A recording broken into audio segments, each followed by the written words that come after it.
What is going on, everybody? For those who don't know, I go by Philly Mike, host of the Philly Talk podcast, and we got a really good one with you. It's streaming on both channels, so I'm going to introduce myself for the people who don't know me on his channel, and go ahead, introduce yourself.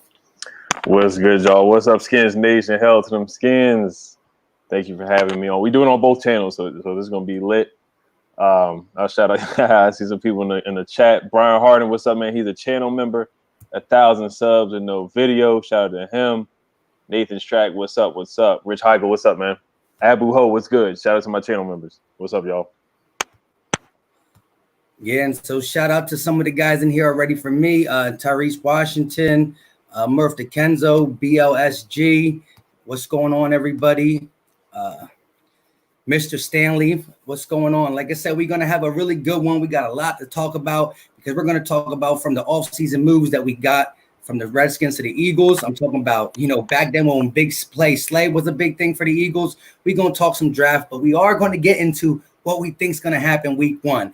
And as you see the thumbnail, I asked Ed a simple question. I said, who do you want me to put behind you on the thumbnail? And he said, give me Chase Young. So we already know that's going to be a big topic of this one.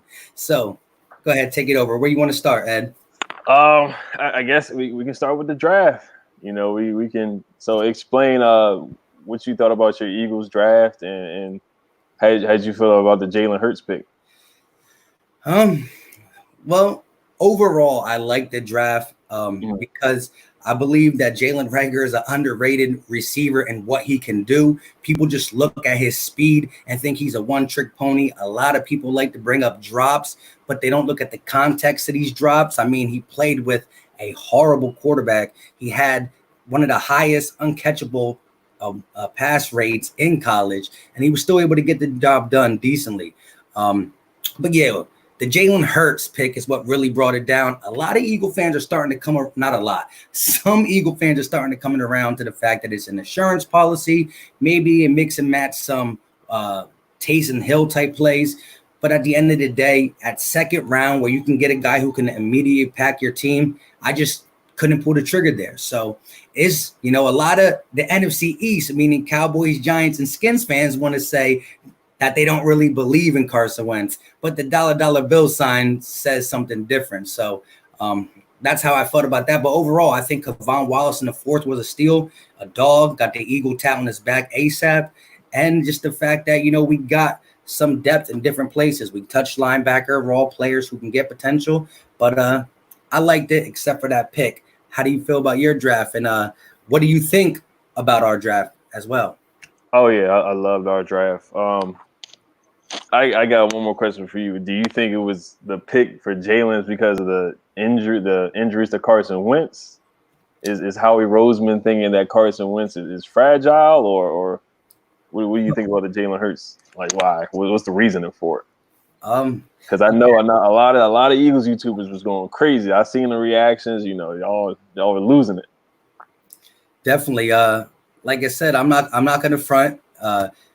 No sugarcoating it. Carson Wentz is a guy who missed some time. Again, he was healthy his whole rookie season. He was fully healthy for 16 games last season. But at the end of the day, it wasn't a football hit. I would have felt a lot more uncomfortable going into 2020 if he done fractured his elbow or sprained his knee or, pulled a muscle or something. Not a cheap hit to the back of the head, a sandwich that shouldn't happen. And then he goes out with a concussion.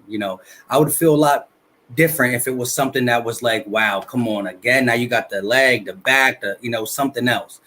But again, Howie Roseman pulling the trigger on Jalen Hurts at the second round shows that he values the backup quarterback for whatever reason. And the reason being, that's not sugarcoated, Carson Wentz has to be healthy for the playoffs. No ifs, ands, or buts. So I understand the drawback when people say he's not available.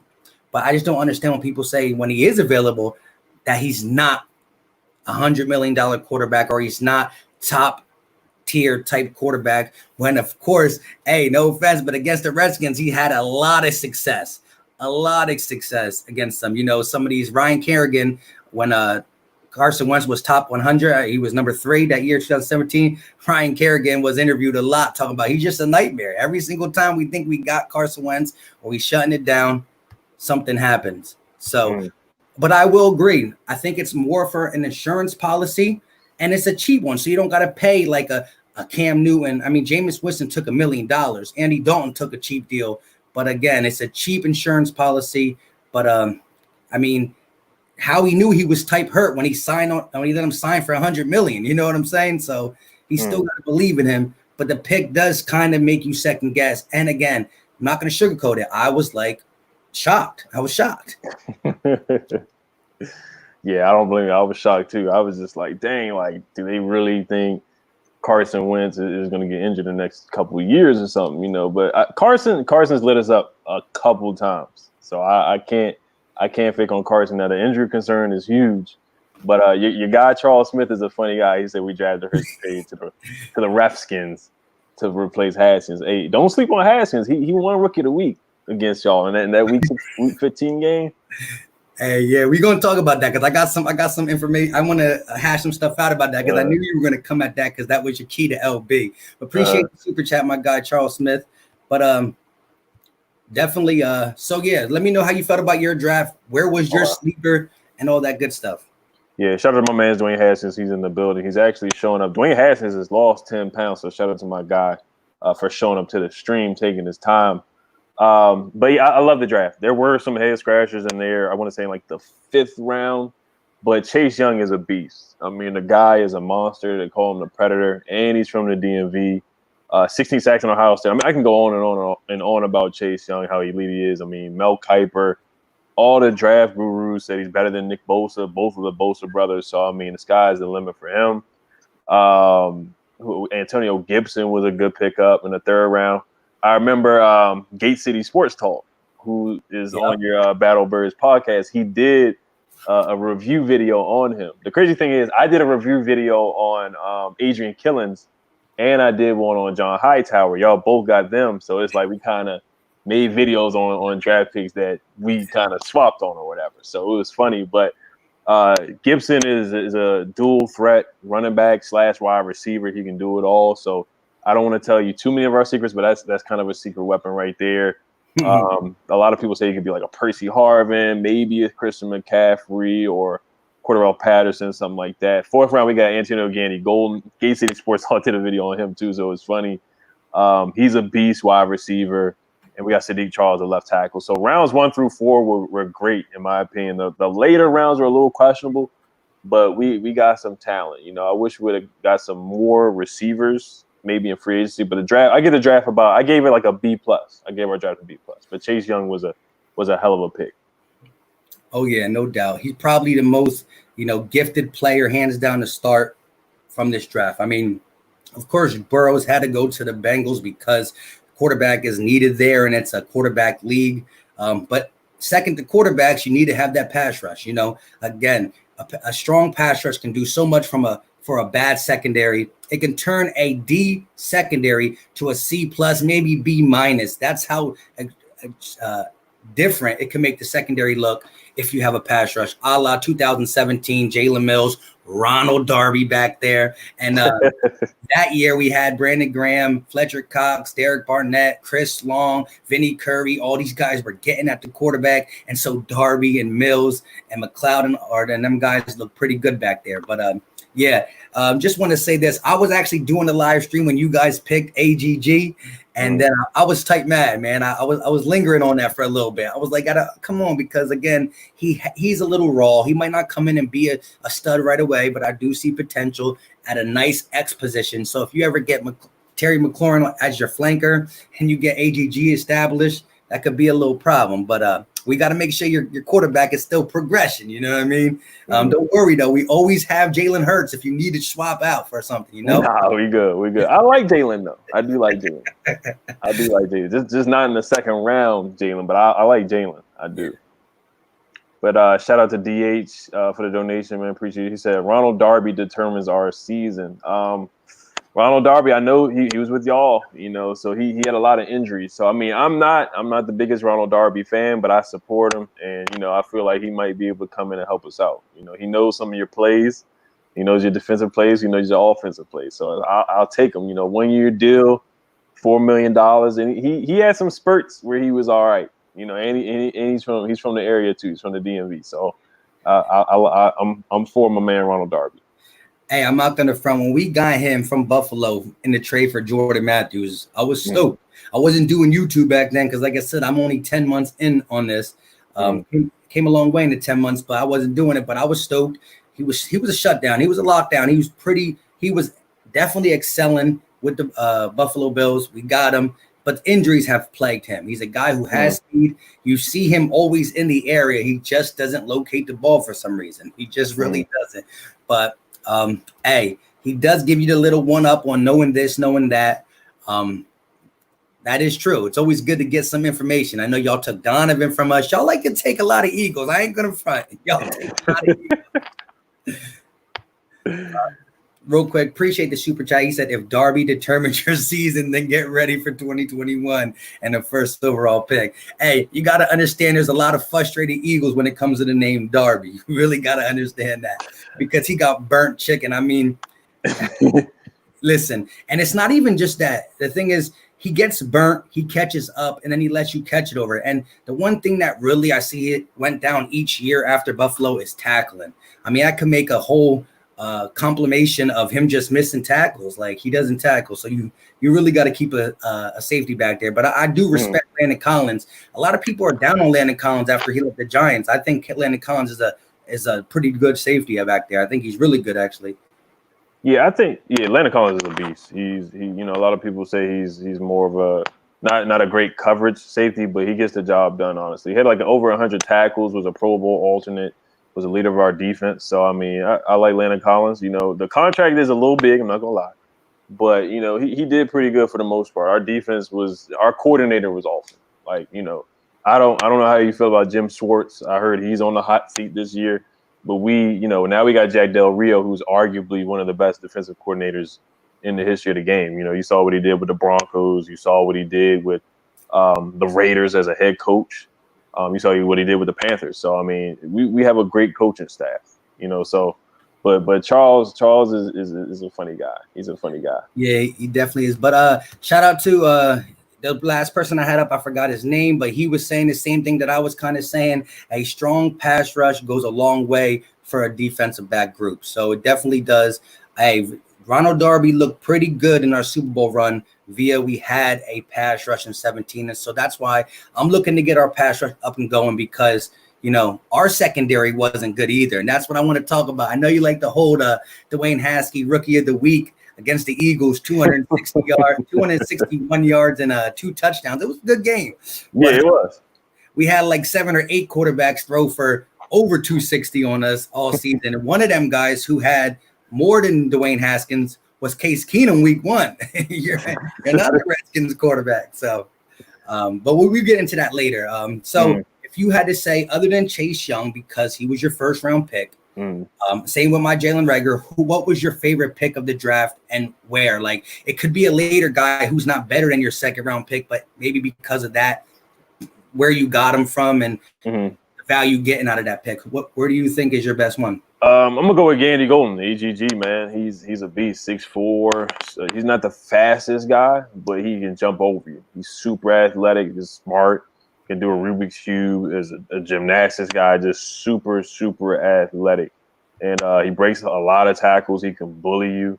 So he's going to be nasty. He's a 4th round pick, and a lot of people say he's the steal of the draft. So, I mean, the sky's the limit for him because I know you guys know about McLaurin a lot because McLaurin, you know, he did a lot to you guys last year. So most games. Yeah, so, you know, he needs another receiver to help him out on the other side. It could be Calvin Harmon, but Antonio Gandy Golden looks like he has the tools to be the next big thing. Yeah. He said I would be Nathan said I would be scared to play against that D line. And then you got another one says they want Goddard. Hey, you got to admit, that tight end duo we got going there, Zach Ertz and Dallas Goedert. Dallas Goedert showed last year, especially as much 12-man personnel that we needed to use because of the Nelson going down, Jeffrey going down, Jackson going down, and the fact that J.J. Arcega-Whiteside really couldn't get nothing going. I mean, we were throwing to our tight ends constantly, but Dallas Goedert, he's showing that potential. So one thing I want to say about this year, the 12 man is going to be scary with speed guys on the outside. So people always say speed's not everything. That is 100% true. You got to catch the ball. But when you lack so much speed, it's lacked as much speed as we did last year, it's really going to do something for the guys like Zach Ertz and Dallas Goedert and Miles Sanders, who, yards from scrimmage, he was catching some deep balls himself. You know what I mean? So, but we get into that. I'm going to go, my favorite pick was Kevon Wallace in the 4th round. I thought he could be a 3rd round talent. He's a guy I can see us not starting over a guy like Jalen Mills right away or Ronnie McLeod, but we like to do a lot of sub packages, 3 safety looks, bringing them down in the box as like a will linebacker, because as you know, our linebacker group is pretty suspect. So I could see him getting in there and playing on that. And that's the way the game's going. You don't see a lot of teams sitting 4-3 base no more. You don't see them keep 3 linebackers on the field. They want to get in their nickel. They want to get in their dime and get more corners, tackling corners on the field, because it's all about spreading people out now, so. But if anybody wants to run the ball, Ron Rivera wants to run the ball. So, you guys can play a little old school football on us when, the whole NFL is going to spread offenses, the Chiefs, the Rams, the Saints, wanting to spread people out. There's still some people who like to pound the rock. So, so to go on to off the draft, real quick, let's just say this. What do you think about the Giants and Cowboys draft overall? We won't get deep into it since none of us are Cowboys and Giants guy. What do you think? Give a grade for both of them, kind of. Cowboys, they get a B+. I think the CeeDee Lamb pick was a great pick. I'm not gonna lie. It was rough when I saw it happen. I was like, wow, because a lot of people think he's better than Jerry Jeudy, so he might have been the best receiver in the draft. And for them to upgrade and get him, because they already have Gallup and Amari Cooper, so it's kind of like how y'all already had went Zach Ertz, but you still drafted Dallas Goedert when you kind of didn't really need a tight end, but you just got another tight end to add to the tight end arsenal. So they made a good pick with that. Trayvon Diggs out of Bama, he's pretty good too. They got another corner, Reggie Robinson out of Tulsa, and then they got a defensive end, Bradley and because they're lacking at the corner because they let Byron Jones go, so they're lacking at their position, and then they're lacking at edge rusher because they let Robert Quinn go, who was actually decent for them, and they let him walk. So those are the 2 positions that are pretty weak for them, in my opinion. They think Aldon Smith somehow is going to come back and help them out because he hasn't played since 2015 or something like that.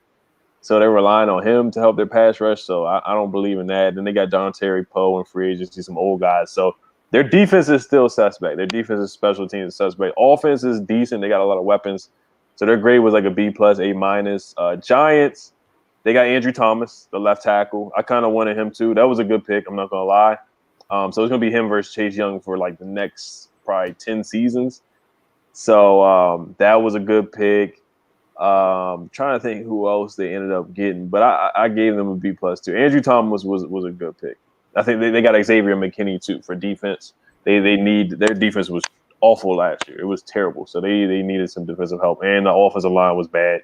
So they addressed those positions. I give them both kind of B+, A- range. I think they were all right. I agree. And so let me, Brian saying, Mike, what are your concerns or what might be the Achilles for the Eagles offense and defense? Well, one of the Achilles will be the fact that Brandon Brooks tore his Achilles. So no pun intended. That's my guy. We all know he's one of the best right guards in the game. I like to maybe say one, but I got to shout out my guy Quentin Nelson for the Colts. That dude's a monster. So it's 1 and 2, 2 and 1. But yeah, man. I mean, at the end of the day, our linebacking core is a little soft. But I think this team is at the point where we have a lot of question marks because we introduced a lot to the defense. So, I mean, if everything goes right, I think this could be the best Eagles defense in the last couple of years. But the question marks are like, it's either going to be really good or really having problems with not having chemistry or nothing. I don't really see us in the middle like we were last year, where we held Dallas to 9 and Seattle to 17. And then we let Haskins drop 27 and Fitzpatrick's dropped 30 on us, Kirk Cousins. So I think it goes back and forth. But my biggest thing on offense now, I want to know how our offensive line is. And on defense, how the linebacking core is going to fit in with the rest of this defense. So. Yeah, what's y'all biggest concern on offense? Like, what's y'all weakest position? Well, Bleacher Report just did something that had our weak position being the receivers. I guess mainly because it's unknown. You know, Alshon doesn't look like he's going to come back until the middle of the season. If he's healthy, he can produce. If not, looks like he runs with a piano on his back. I ain't going to lie. But at the end of the day, I think to me now, we really got to be concerned at the offensive line. You know, Lane Johnson, Brendan Brooks really would shore that up. We don't have much depth behind our guys. Matt Pryor maybe can come in. There's still a couple guys out there in the offseason. And free agents that we can get. But I'm looking more along the lines of, you know, as you know, our receiving core is so much of an unknown because D-Jack played one game, Rager didn't play, J.J. Arcega-Whiteside had a horrible rookie season. I believe we can get it done just knowing that we were able to do some magical things at the end of the season with practice squad players once Carson Wentz took control of that team. And Doug Peterson started giving more command to Carson Wentz, letting him change up the plays, do more rollouts. So I really am kind of nervous right now on our offensive line. And then on the defense, probably the linebackers. Where do you fall as a Redskin content creator? Where is your Achilles heel on both offense and defense? It might be left tackle right now. We got a rookie in Sadiq Charles out of LSU. He's a rookie, so you know you don't know what you're gonna get. You know, it's kind of scary to have a rookie starting at left tackle, but I trust him. He had a little concern in college, you know, with some reefer here and there. So. But I know they're not really testing for it like that anymore, so that's the big concern. Tight end, we don't have a tight end. We don't have a tight end really to speak of right now. We got Thaddeus Moss, Randy Moss's son, so we're hoping that he can have a little bit of some of his dad's genes. You know, he has 0 drops in LSU, 40 catches, he had 2 touchdowns in the championship game. So we're hoping he's an undrafted free agent. So it's like you can only get your hopes up so much on that. And then corner is concerning too because Darby is super injury prone. So it's like we have a couple things right now that we're trying to work on. We got a young squad, but I would probably say left tackle right now. All right, but so who is your number one when it comes to the cornerback position? Do you believe Darby's going to be your number one after letting go Josh Norman, even though I know a lot of Redskins fans will say they were happy to see the way we're happy to see Darby go. You guys were happy to see Josh Norman go. I'm guessing. Mm-hmm. Oh yeah, we was happy to see what's his name, Josh Norman go. It was about time. It was almost like a holiday when he got let go. The super chat, yeah. But appreciate the super chat, my guy. But yeah. It goes back and forth, man. Y'all got a winning streak right now, but people act like we didn't win 5 games in a row back in like 2015, 16. So, it goes back and forth. Y'all will win like 4 in a row. We'll win like 5 in a row. It swings back and forth. Yeah. So, the only thing good about it is when, while we're doing this, we're on the 6-0 side. So, but, it is, like I said, if you go back and I don't know the number off the top of the head, wins lost in the history, but it's closer than people probably think. Mm-hmm. But so who is your other cornerback starting on the opposite side of Darby? That's what I was. It's Fabian Moreau. Not a lot of people know about him. He's been injury prone too. He's not bad. I think he's pretty good. He showed flashes last year. He played pretty good in the last few games. So Kendall Fuller is really good. We picked him up. He was on the Chiefs. He just won a Super Bowl. He was on our team a couple years ago, 3rd round pick. He was a beast, so he should definitely help us out. But we need another corner. We need some more corners. There's a few guys that left in free agency, so we might make a move before training camp starts. All right, yeah. And Kenneth Fuller, you think you're going to play him in the slot, you think? Yeah. In the slot. He might play outside. He might play safety too. He's real versatile, so he can go everywhere on the field. I was going to say he played safety when he moved to the Chiefs last year, right? He was playing safety, so he's a guy. You put him next to Landon Collins, and it might be something, to be honest. Mm-hmm. I'm just going to say right here, right now, as an Eagle fan, I ain't going to lie, though. I've been saying this when I've done my own live streams and whatnot. I give props when props are there. Although I think your secondary is beatable, I think a pass rush makes the secondary look better. And before you got Chase Young, I mean, again, I'm only on YouTube early, beginning wise, but when we played you guys, my whole thing was watch that D line. Jonathan Allen, Ryan Kerrigan when he's available to play, and Montrell Sweat. You guys were versatile already, and then you get a guy like Chase Young who can embody that Khalil Mack role, that Von Miller in his prime role, that dominant guy on the outside. So your D-line is definitely going to be, and if they try to double Chase Young, you're going to have so much one-on-one across the board. It's going to be interesting to see. I don't like playing them twice a year. Yeah. So, do you have a score? Or is it too early for week 1? I think we should get that at the end, closer to the end of the video, because people might hate us. Yeah. I know. People going crazy right now. People putting predictions and everything in there. I'll ask, what's your schedule prediction for this year? What's your record prediction for your team? I'm seeing the Eagles around 11-5. Okay. Realistically, I would say I've been saying this from the jump when we knew who we were going to play, but we didn't know where we were going to play, because that does matter. You get 3 games back to back rough, it can hurt you. And sometimes, football's all about momentum, taking it in. That's how we got that 4-game winning streak, I mean, our roster was not shaped to beat nobody. And again, people say you played the Redskins, the Giants twice, and the Cowboys, all teams that were under 500, blah, blah, blah. I mean, the Cowboys on paper were a top 5 offense. You know what I mean? The Cowboys on the paper were the top 5 offense, and the Giants and Redskins are division opponents. And once you looked at the roster at that time, it's McLaurin. I think it was Quinn. Who was your receivers? Yeah, he probably won't even make the team. Yeah, but there's one guy named Steven Sims. He's really good. He had a decent game against you guys. That's another secret weapon that y'all are going to see coming up this year.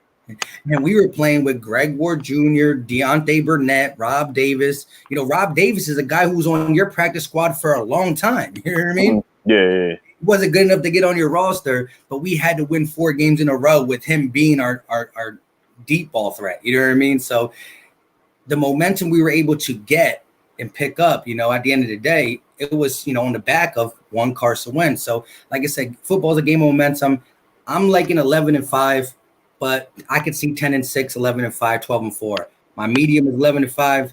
I do not think, if we're healthy, but again, I mean, it's only June 15th, and our all-pro right guard goes down. So once again, health doesn't look like it's going to treat the Eagles good, and that's definitely going to be a problem. So does Brandon Brooks affect that record at all, or? Because there was a stat that I saw. I think you guys were like 0-6 when he didn't play. Yeah, we're 41-23 when Brandon Brooks plays 50% or more of the snaps, and we're 0-6 without Brandon Brooks. Well, I'm playing 50% or under. So it definitely matters. See, Doug Peterson likes to go into a heavy pass mode when he loses a guy like Brandon Brooks and or Lane Johnson. The thing was, though, all them games that we lost them were like, they were like 3 back-to-back games. And so we were in the middle of the season. There wasn't guys who were available. We didn't have training with them. So I think it's a little bit different. You lose Brandon Brooks the last 3 games, 3 games in a row, and you struggle them 3 games compared to you losing them, not even with training camp really starting. And you get to go into the season with a guy who knows your system. You know what I mean? So that is the only bright side to the situation. But I still think 11-5. I mean, I think we have some hard games. But I think as we can beat some of these tough teams, we can lose to a team that we're not supposed to. So I looked at the schedule a lot. I see double digits. I'm going to stick with double digits. If Brandon Brooks really plays a role, I might drop to 10-6. But, hey, with 7 teams in the playoffs, no way we can't get up in there. Charles Smith again. Hey, I do my research. I do my Googles, man. That's all I can do as football fans. We got to do our research. So I know if Brandon Brooks doesn't play, I heard, I saw that y'all are 0-6 when he doesn't play. So that's a big part. I saw y'all, begging for Jason. Some of y'all was begging for Jason Peters to come back and all this stuff. But he can't play right guard, so. Hey, right now I got my eyes set on that Larry Warlow. Warford, yeah. He was a 3-time Pro Bowler for the New Orleans Saints, but it was a money issue. But now that he's been on the open market for so much, your value starts to decline. It's like, look, you're trying to sell your car for $5,000. After 3 months, nobody's buying it. You like $3,500 or best offer. You know what I'm saying? So they want to play. So I'm hoping we can get one of these guys out there on a discounted rate. Mm-hmm. Now, that's my guy. He said Eagles will go 8-8. Not 11-5. Now, how do you feel about the addition of Darius Slay? Because I know in the past you guys have gotten big name corners, and like Byron Maxwell didn't work out, and Nnamdi Asomugha didn't work out. So like, what makes you guys so happy and think that Darius Slay is going to be any different than that? When we got Nnamdi Asomugha, I believe our defensive coordinator was an offensive line coach before, and Juan Castillo. So I believe the system that we played that year, that whole dream team, Vince Young scenario. So I mean, it was a bad time to be an Eagle fan. We don't have many of them, but that was one of them. But so I look at Big Play Slay as a different person. He's a ball heart kind of guy. Even when Nnamdi Asomugha was at his best, he was a guy who just deflects the ball, plays man only, and that's it. We try to run zone. He can't play zone. He doesn't know where to do. I think Big Play Slay can do a lot of man, a lot of zone. And I like the fact that Schwartz is our D coordinator, another guy who used to be a head coach, a guy who knows Big Play Slay because he was there and coached him. So I'm a lot more secure with that fact, because when we had Asante Samuels and a good D coordinator, Lito Shepard and a good D coordinator, Sheldon Brown and a good D coordinator, the JJ, the Jim Johnson era before he passed away, rest his soul to cancer. But, we were good. But that whole Nnamdi Asomugha, we had an offensive lineman who shouldn't have been there. And even Byron Maxwell, when we got him, but I knew from the gate he wasn't good. He was a part of that Legion of Boom, and they made him look good, So I think, again, Big Play Slay actually had a pretty not that good of a year last year. So, right. But I think, again, the Lions. So I believe Big Play Slay is going to be able to do what he needs to. Will he not get burned? He's going to get beat. Every cornerback gets beaten nowadays. It's a lot harder to play cornerback. 10 years ago, you can get away with a lot of hand grabbing. Now you can't do nothing. They favored the receivers so much in this day's game. So it's a changed game. You got to be able to put up points. Mm-hmm. Yeah, because, recently, your secondary hasn't been good. So I don't know if it's a Jim Schwartz problem, because like you said, every time I look up and I see Eagles games, Ryan Fitzpatrick going off, is Case Keenum going off, or Kirk Cousins going off. So I was just trying to figure out, is Darius Slay really the answer to help you guys out? I just wanted to say this too. Another thing is, when you got a guy like Darius Slay, so if he shadows, he's going to help a guy like whoever's our opposite corner of Darius Slay, whether it be Sidney Jones, Avonte Maddox, maybe Jalen Mills plays a little bit down there, a guy like Trevor Williams, who we got. You're going to look at the fact that if he goes into the game knowing that he only has to D the number 2, if we're playing against the Redskins, he don't got to worry about Terry McLaurin at all. You know what I mean? That's going to enhance his game, be able to play better his style. And I'm not saying Big Play Slay won't get hit 1 or 2 times by Terry McLaurin. He's an upcoming guy. I rock with him as a decent receiver in the NFL for being so young. But it changes the game. I mean, we know Darius Slay likes to take Amari Cooper out of the game, So I just think it's going to be able to enhance it. And again, I'm putting my faith in Jim Schwartz as a D coordinator compared to what we had the previous times we had a lockdown. You know what I mean? Oh, yeah. Shout out to Skins fan all day. That's my guy. Shout out to Kenny Man Fitness. That's my guy, Spencer Creech. What's up, man? What's up?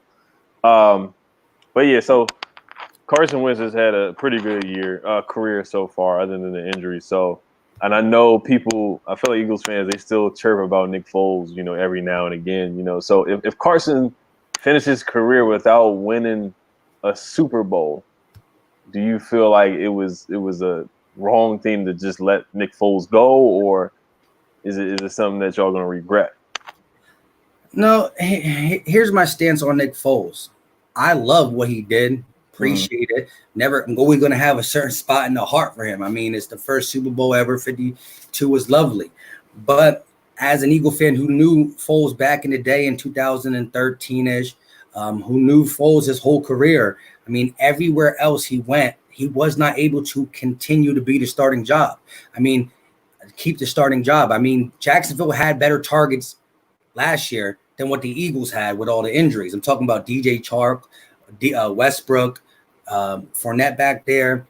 They had a defense prior to Jalen Ramsey wanting to leave. This was before. I mean, Nick Foles lost the job to Gardner Minshew. You know, he got outscored, whatever, points, whatever. Now, he does do our system better. He failed a lot of places, but he had success here. But let's look at this. He had success at the tail end in a 3-game playoff run.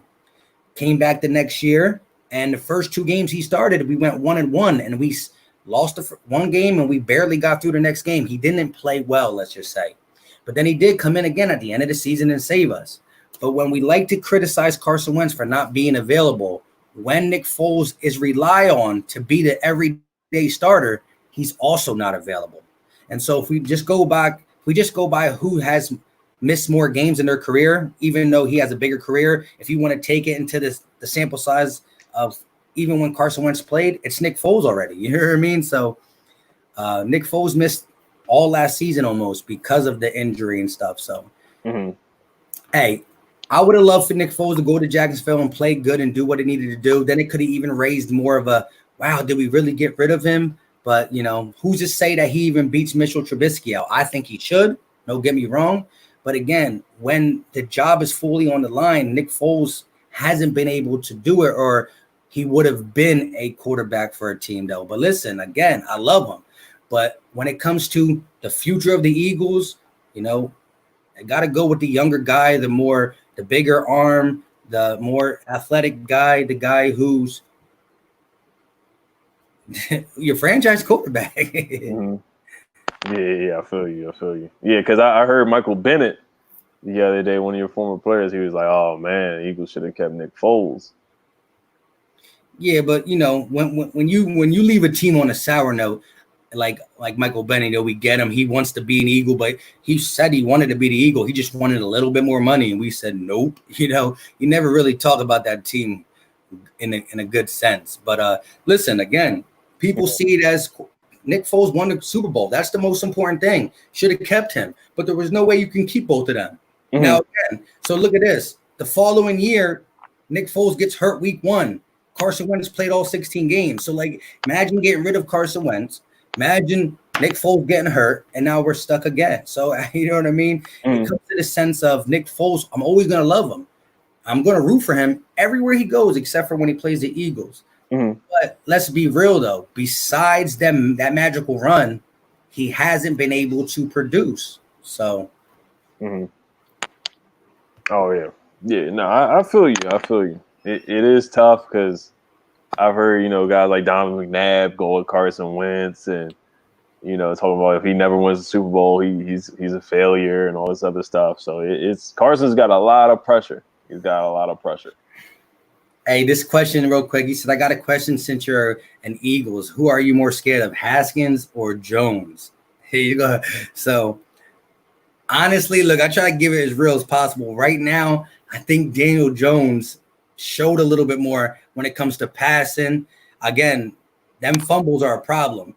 Them fumbles are a problem. I mean, it's not a problem when we're playing them. Fumble all you want.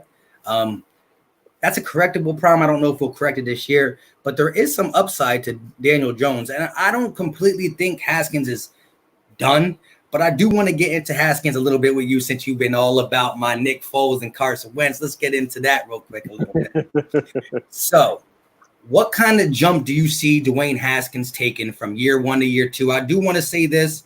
Again, he did throw for 261 and 2 tugs against the Eagles, but Keenum, Ryan, Rodgers, Cousins, Fitzpatrick, Daniel Jones, and Russell Wilson all threw for a heck of more than that. You know what I mean? And some of these guys are not good too. Cousins he's all right. So where do you think him taking that next jump is going to be? I think he'll be fine this year. I think he's locked in. I think he did have some growing up to do. You know, he's still very young. You know, I know people bash him for the selfie and whatnot, you know, but I think he had a little bit of maturing to do. I think when you listen to his interviews over the off season, he's lost, like 10 pounds. So it's going to make him more mobile. You know, I'm not expecting him to be like a Lamar Jackson or anything like that, but he's going to be more dynamic so he can move around the pocket create with his feet. You know, he had the 26-yard read option against you guys at home where he ran. You know, I know you probably remember that play. He ran for first down, and but he showed flashes. He had a good game against you guys. He had a good game against the Giants. We had the right coaching when we finally fired Jay Gruden, got him up out of there, and we got better coaching, a coach who actually motored to his skill set. He got in rhythm with Terry McLaurin. You know, he got in rhythm with Steve Sims. So it's up to him growing up. I think it's more mental, of course, than anything else.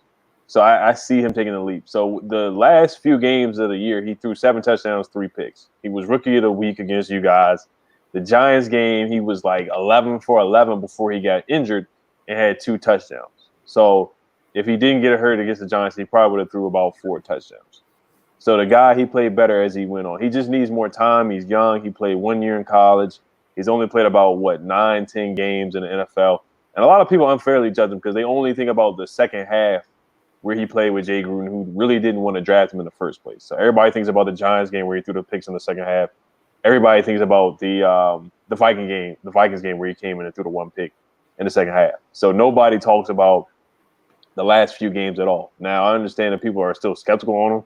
We have to see more, and as a new coach. So it is a little tough with a new coach and a new system, somebody who didn't draft you. But I still believe in Dwayne Haskins. I think you're going to have a good year this year coming up. All right. I do want to say this, though, about Haskins. Yeah, I mean, he's definitely touchdown to interception ratio got better at the end of the season. By the end of the season, he did play good in that game against us, put 27 on us. We just end up coming back and getting 32, I believe it was. But does it worry you that in what do you say he played 9 games? I think he only played 9 games. He really didn't start because the Jay Gruden was there for 5 games. I want to say 5 or 6. I think 5 games. And so no, Haskins didn't play until the 9th game of the year or something like that. So he really only got 9 games to start. Daniel Jones played basically 14 games. So he got a lot more games under his belt, more time to learn and whatnot. So he did have a little bit of an advantage over Dwayne Haskins in learning and whatnot. I was going to say when I was looking at, Dwayne Haskins a little bit, he only had 2 games over 200 yards passing. Mm-hmm. That was against the Eagles with 261 and against the Jets with 214. Other than that, them other 6 or 7 games, I mean, 100, 150, 180, 130, that's not really that's not 2020 quarterback stats normally. I was surprised that he only had 200 when I looked twice, 200 games. Mm-hmm. Yeah, so the interim head coach was Bill Callahan. He's about 75 years old. He runs the ball. Right. So he wanted to feed the ball to Adrian Peterson. So if you watch the games, it was hard to watch the games because we just ran the ball on first down, ran the ball on second down. It would be like 3rd and 9. Then he would decide to throw the ball. So it was a really old-fashioned. Shout out to B Swift Bees. He's a channel member too. Shout out to him. But it was a really old-fashioned offense. And then they let the offensive coordinator Kevin O'Connell, who's now with the Rams, call the plays where we were throwing the ball on first down, switching it up, mixing up, running a read option here and there. That's when Haskins got more comfortable and was throwing the ball more, getting more yardage, throwing the ball for touchdowns and whatnot. So the offense opened up a lot more. Coaching was just really bad. It was a circus last year. So a lot of people, didn't watch, and I don't blame you for not watching Redskins games last year. But a lot of people who didn't get to watch the games don't really understand what happened with Dwayne Haskins. They just look at the raw stats and they look at, oh, he threw 3 picks in the Giants game. Oh, he threw a pick against the Vikings in the second half. They don't look at the last few games of the season and see how he really progresses as a quarterback. Yeah, and like I said, I watched the whole game when you played us, and I give you that he got rookie of the week. But I mean, he got rookie of the week, or no, he got player of the week. You said he got rookie of the week. Oh, rookie of the week. Mm-hmm. Oh yeah, because I thought you said player of the week, and I'm looking at 261 and 2 tugs. I mean, like, is that really player of the week worth? But rookie of the week, I understand that. All right, but hey, I was gonna say Darby was a part of that, but he was injured, so he wasn't. But but it sucked. Your secondary is bad when you had 8 guys who played meaningful snaps. You had guys like Orlando Scandricks playing for your team. Craig James. These are guys that you can't even go buy these guys' jerseys. They were there a couple weeks and out. You know what I mean? It's wild. But I think I'm not gonna lie. Like I said, going into 2020, I think the NFC East did jump up. Again, our division, let's be honest, was so bad last year all around. Again, playoff division champs, NFC East champs, 9-7. Like, you're happy to be NFC East champs, but you're not proud of the 9-7. Even though in the back of your head you're thinking, wow, we still got 9 wins with guys that nobody knows. Josh Perkins, a third string tight end, had to play slot receiver for us. Boston Scott, even though he played well, was an unknown commodity. Rob Davis, a guy who sat on your practice squad for a couple years. Deontay Burnett, a guy who sat on the Jets practice squad for years. Greg Ward, a guy who was a quarterback in college. So these are guys who we had to win games with down the stretch, and we were able to get to 9 wins.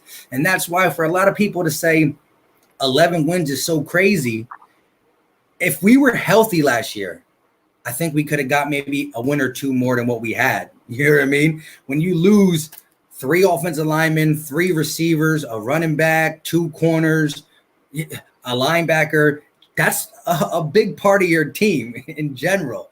And we were still able to get 9 games. So I don't think double digits is so far-fetched if we can just stay healthy. And we proved, if not being healthy, we're still able to string along some of these wins. But where do you see you guys taking a jump from being the 2nd overall pick last year? I do think, again, real quick, your defensive line is going to transition your defense into something pretty good. Still a little questionable about your secondary, but Ron Rivera, good coordinators, and Del Rio and Rivera can disguise things and makes it, again, Jim Schwartz was playing with 8 different DBs back there. So he played softer. You can't take more risks, but at the end of the day, you can do things to hide these guys' deficiencies. You know what I mean? I can't ever say that word right. But where's the jump do you see that the Redskins is going to take? I think this year we're going to be I think 2021 is the jump.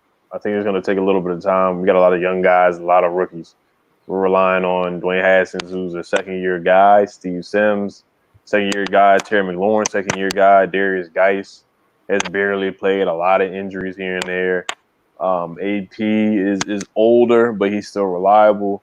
Chase you signed him? Huh? You signed AP?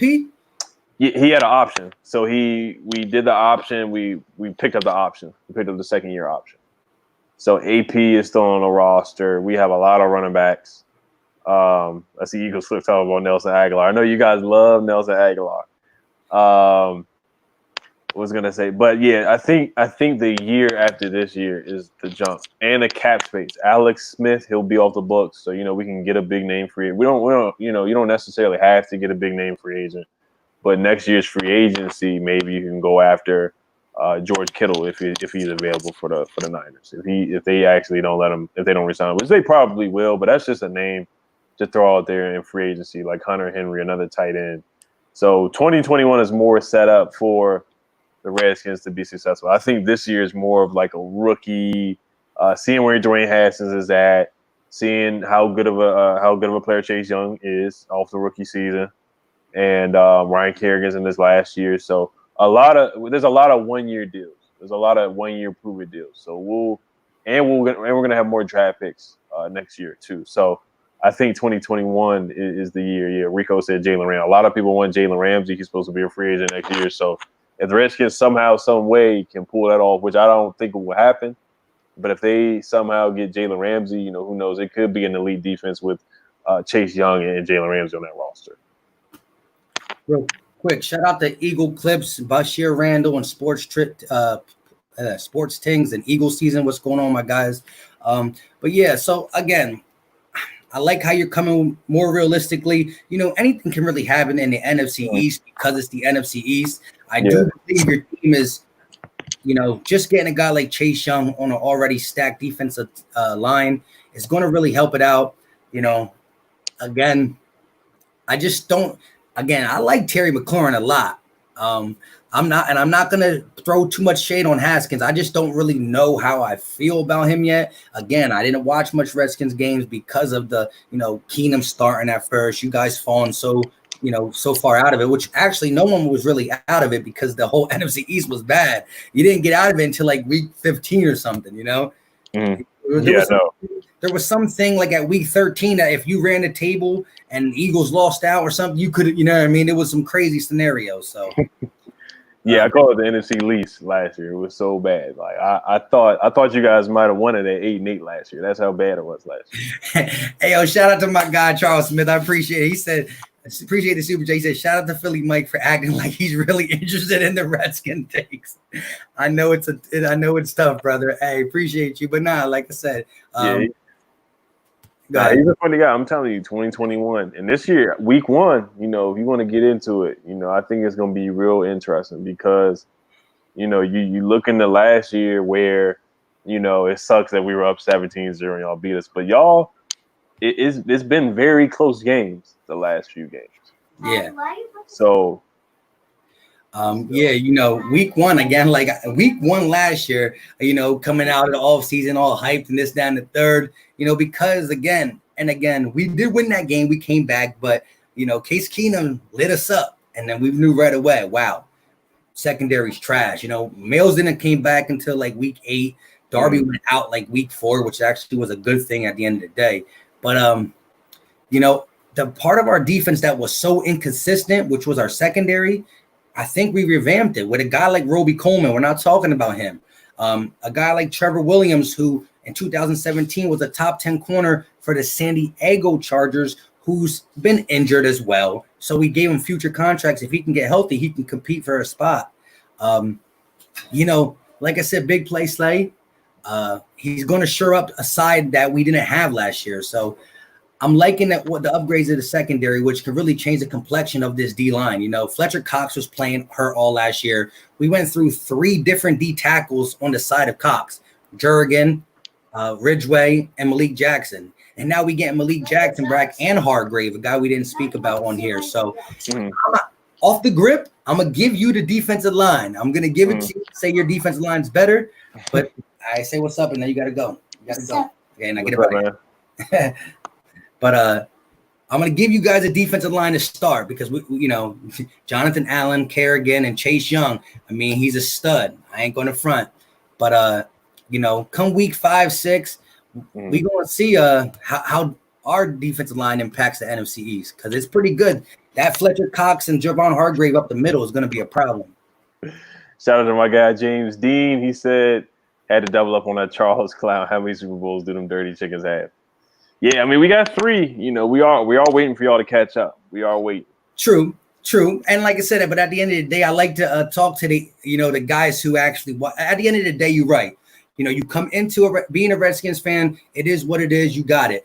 But the best part about sports to me is the thrill of getting there and succeeding and triumphing over all other 31 teams in the NFL. So if you didn't get to go along for the ride, you still claim it because it's your team, but it's not the same as watching it, living it. Because why do we like sports? So we can do what me and you were doing, talking crap and blah blah blah.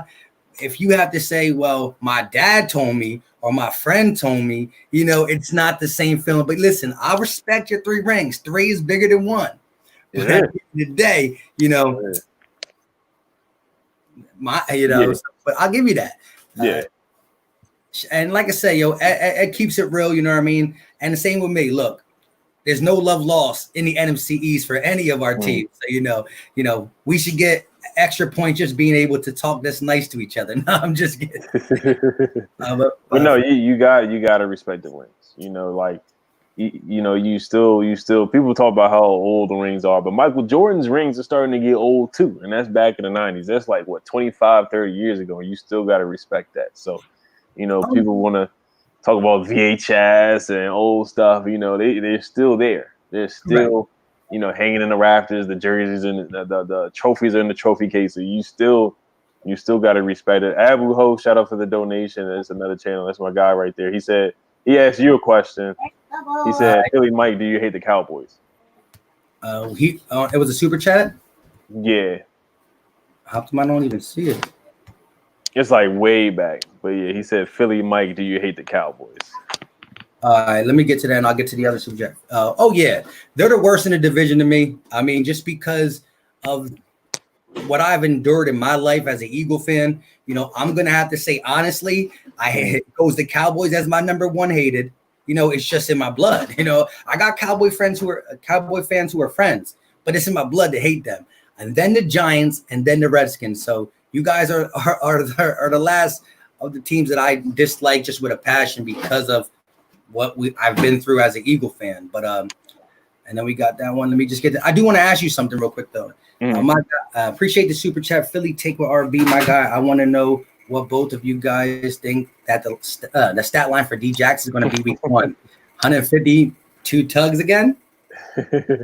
I'll let you take that one. Okay. Well, Josh Norman's gone, so that's not going to happen again. Chase Young is here.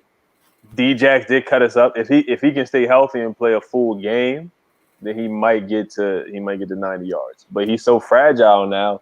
Who knows if he can even finish a full game? Can he finish? Can he make it through the whole game without hurting his abs or something? Abdominal energy, pulling a hamstring. I mean, the guy can't even play a full season anymore. So he might go off though. I wouldn't be. Of course, we won't be surprised if he gets like a 70-yard or 80-yard touchdown. He definitely can break out. But like I said, is he going to be able? Somebody touches him, hits him. He might not even be able to finish the whole game. So who knows? Hey, just throw shade on my team. Hey, D-Jax is always good for week 1. We just don't know after week 1. That's facts. That's what happened last year. I was like, man, dang, couldn't D-Jax be out for game 1? If D-Jax wasn't there, who knows? We might have ran away with it. But D-Jax, it'd have been very hard to catch up. Yeah, but D-Jax, he just shot out of a cannon, and I was like, bruh. And then he did it again. I was like, are y'all kidding me? So I was like, yeah, Josh Norman got to go. I'm so happy we let him go and fire our D coordinator. But, if D-Jax can play the full game, he might just fool around. But not with Chase Young this year. I don't see it happening. Yeah. Charles Smith said that he really tried to outduel me. Oh yeah, but, shout out to James Dean. Oh no, my fault. He already said that thing. Shout out to Rufio. He said Skins and Eagles going to be Dookie. No, I don't agree with that. Shout out to Charles Smith. He said just for being a Skins fan, thumbs up. I appreciate that, man. I appreciate that. That's great. But so real quick, back to the Super Bowl. And like I said, at the end of the day, there's people who definitely are probably in the chat who are older because I got some 60-year-old Eagle fans in here. Stop. Go over there for now. But like you said, a Super Bowl win is a Super Bowl win, no doubt about it. To me, in the sense of like, you want to watch your team succeed. And so that's the ultimate goal for you to see your team succeed. And it's always easy to pick a winner, You know what I'm saying? It's not easy to pick something that doesn't have it, So like, at the end of the day, you come in, you become a Skins fan. You're like, oh, we already got 3. Well, I can't wait to see any more. And then you live a long life and nothing. But listen, you guys know on the real though, you guys had your time in the last couple of years of being competitive. The RJ3 era kind of scared me at first until he got hurt. But yeah, at the end of the day, 3 is better than 1. And so, but again, we can't say the grand scheme of things because it's not over. The NFL won't be over. So, I'll text you on my deathbed and we'll see who has the more. You know what I mean? I'm like, oh, we about to get the 3rd one too. No, I'm just kidding. So it's all love at the end of the day. But hey, to answer that other guy's question, like I already did, the Redskins are the least hated team to at least this Philadelphia Eagle fan compared to the Cowboys and the Giants. Oh yeah. But yeah, I'm ready for week 1. I mean, so what you think? You got any prediction on the score, some stats, or for that game, or already is it too early? Or no, I'm good.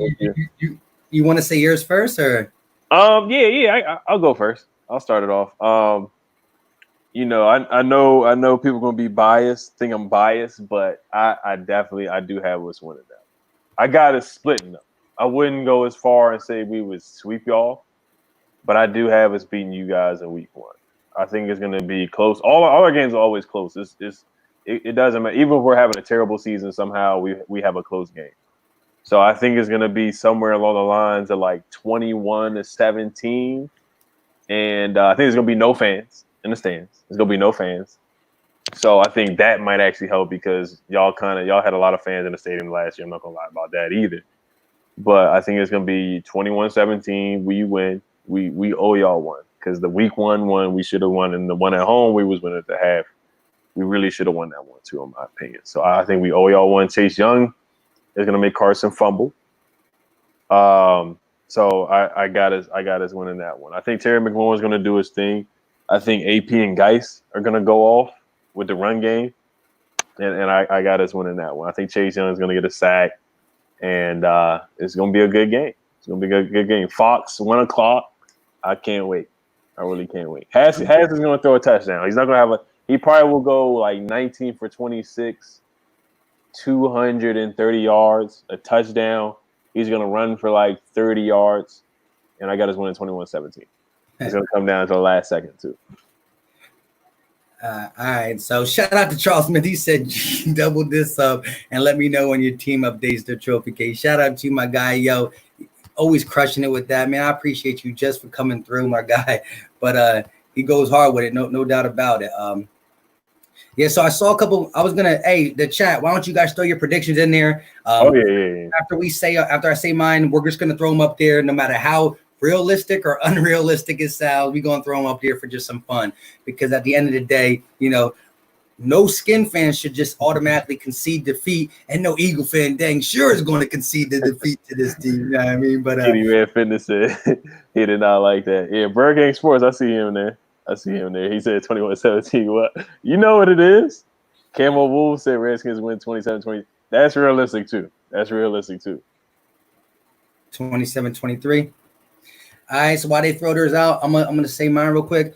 I got the score being now you got a crazy one in here. Hold on. So Dwayne Haskins, he got a lot of confidence. Shout out to Dwayne Haskins, 35-20. Nah, I saw like a 99,900 there. I mean, yeah, Clover 902. Okay. Thor Gunner says 721-10. Book it.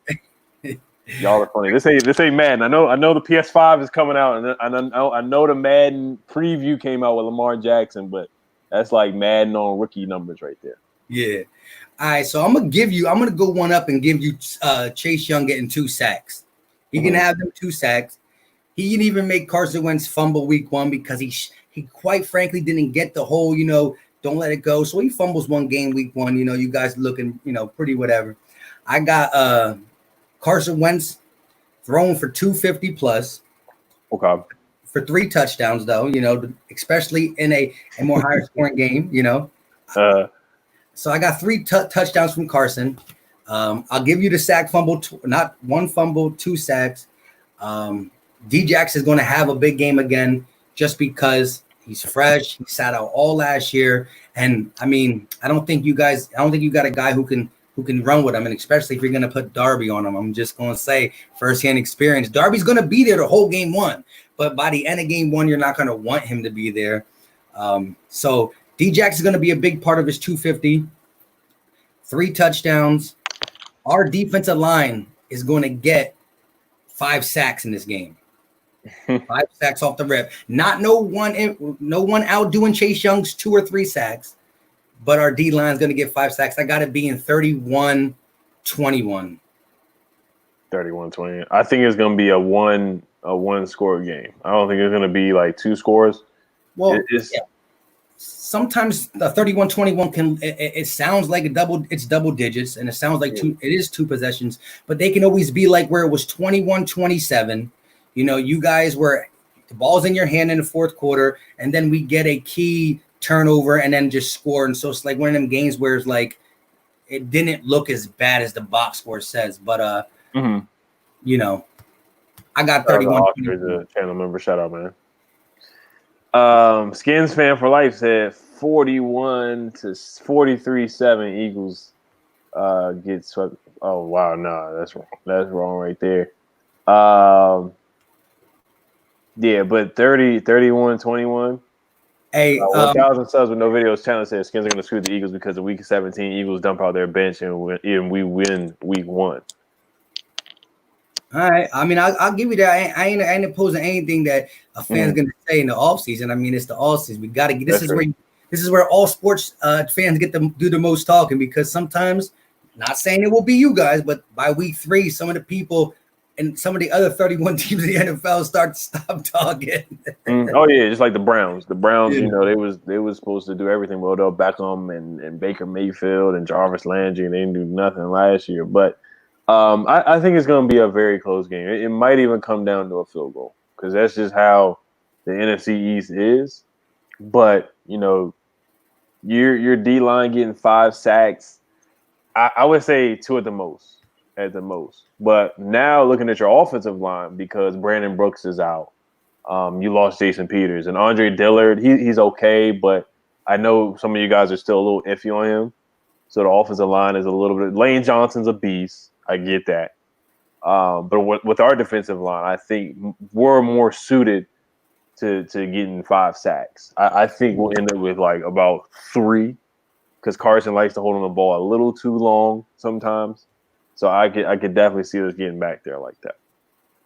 Got you. And like I said, I gave you guys the starting week 1. I'm gonna say that your D line is better than ours starting D1, starting week 1. I'm not saying it will automatically change, but listen, Fletcher Cox and Hargrave up the middle is no joke. And again, your offensive line is not the best. You know, I think right now, even banged up, our offensive line might be able to give your offensive line a run for the money. You know what I mean? Mm-hmm. If we were talking about this, like you said, 3 days ago, and Brandon Brooks were there, it'd be different. But I will say the banged up offensive line is a problem, but at least it's a problem that we have time to fix. But like you said, you're not too happy with your left tackle. And who's your center? Chase Rouillet. He's not bad. He's played all right. He was like a 4th, 5th round pick. Yeah. I'm just saying that middle of your defense, middle of your offensive line is going to have, Fletcher Cox is enough for any offensive line, let alone you get a guy like Hargraves on there too, who he's normally playing in the Steelers 3-4 defense where he's the nose tackle and he's the only guy in the middle. Now he got a guy as big as Fletcher Cox next to him.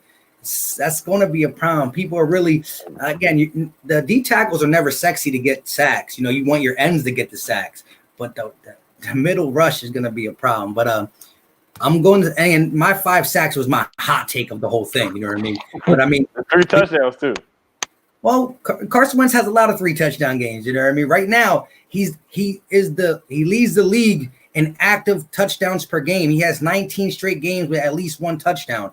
So he has the active streak. There's no quarterback that has more active, at least 1 touchdown games than Carson with 19. So he never doesn't throw 1. So what's 2 more? I'm just kidding. Yeah, you guys usually do have slow starts to start off the season. So that's a big reason why I think we're gonna come out and win that game. Last year you guys had a slow start. I think the year before that you guys had Nick Foles starting. So for some reason Doug Peterson, he kind of has the slow starts where he'll just fall asleep in the first game. But I think, like I said, I think we just owe you this one, because last year that 17-0 start, it should have been over from there. It definitely. I was type scared. At the end of the day, I never give up until the clock says 0.